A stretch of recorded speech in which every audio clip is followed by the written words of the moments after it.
আপনারা চাপেন, একটু চাপেন, একটু চাপেন না, আপনারা সামনে থাকলে তো ছবি নেওয়া যাবে না ভাই, চাপেন।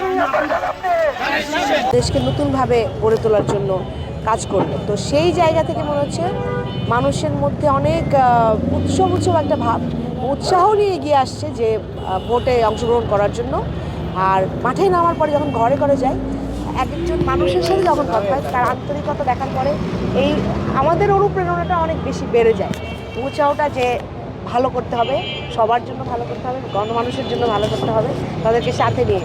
এবং প্রত্যেকের কাছ থেকে যে সাড়াটা পাচ্ছি, বুকে জড়িয়ে ধরছে, খালেদা জিয়ার ধানের শীষ বলে কথা বলছে। তো এই জিনিসগুলো আসলে খুব আমাদেরকে মনে হচ্ছে যে আরও কঠোরভাবে, মানে শক্তভাবে করতে হবে, যেন আমরা একটা গণতান্ত্রিক রাষ্ট্র কায়েম করতে পারি ইনশাআল্লাহ।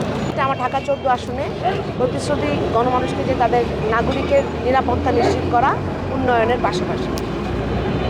নির্বাচনী পরিবেশ এখন তো খুবই উৎসব মুখর সব এলাকায়, সকল দল তাদের প্রচারণা করছে, দেখতে পাচ্ছেন আপনারা। তো আমার আসলে আমার মনে হয় সুন্দর প্রতিযোগিতা হচ্ছে।